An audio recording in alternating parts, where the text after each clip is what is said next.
एक बार की बात है। सुंदर वन में एक बहुत बड़े तपस्वी ओमकारनाथ रहा करते थे। एक बार उनके पास दो युवक आए। एक का नाम माधव और दूसरे का नाम श्रीकंठ था। दोनों की एक ही जिज्ञासा थी कि ईश्वर है कि नहीं। ये प्रश्न उन्होंने ओमकार जी से पूछा। महाराज, ईश्वर है कि नहीं? ओमकार नाथ ने बड़े शांत भाव से सोचा और उनको कहा, देखो माधव और श्रीकंठ, ये तुम्हें स्वयं ही खोजना होगा कि वह है कि नहीं। माधव ने पूछा, पर उसे खोजें कैसे जो किसी इंद्रिय से महसूस ही नहीं होता? ओमकार नाथ जी बोले, उसको खोजने के अनंत रास्ते हैं। तुम्हें जो पसंद आए तुम खोज लो। इस तरह उन्होंने वो अनंत विधियों की एक पुस्तक उनको पकड़ा दी। माधव और श्रीकंठ दोनों ने पुस्तक पढ़ी और वो अपनी अपनी पसंद की विधि से ईश्वर को खोजने में लग गए। इस तरह से 10 साल व्यतीत हो गए। एक दिन माधव और श्रीकंठ की आपस में भेंट हुई। माधव ने श्रीकंठ से पूछा, मित्र, क्या तुम्हें ईश्वर मिले? श्रीकंठ के चेहरे पर एक शांत भाव झलक रहा था। उसने कहा, मित्र, मुझे तो ईश्वर मिल गए। माधव को उसकी बात पर विश्वास नहीं हुआ।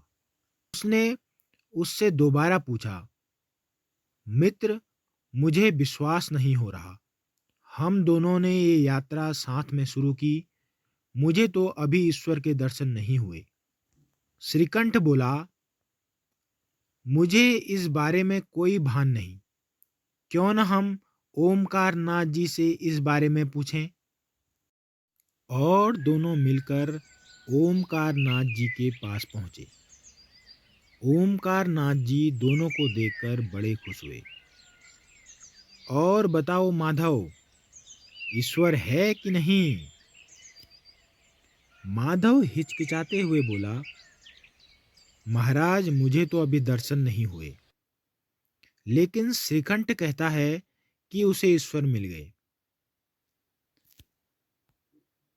फिर ओमकार नाथ जी ने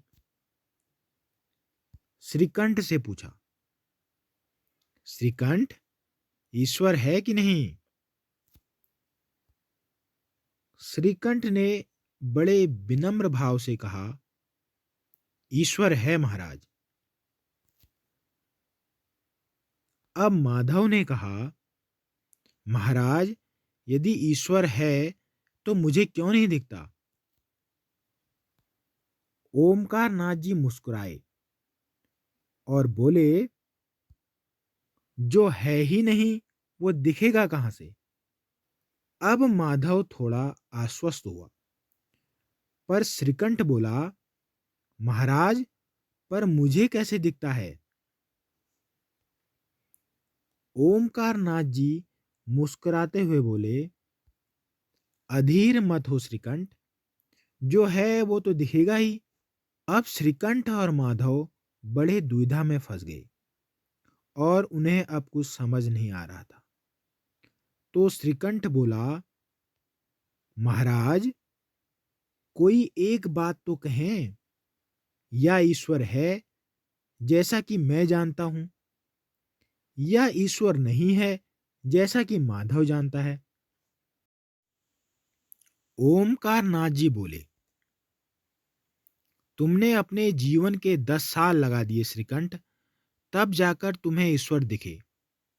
तो तुम ये कह सकते हो कि ईश्वर नहीं है? श्रीकंठ बोला, जी नहीं।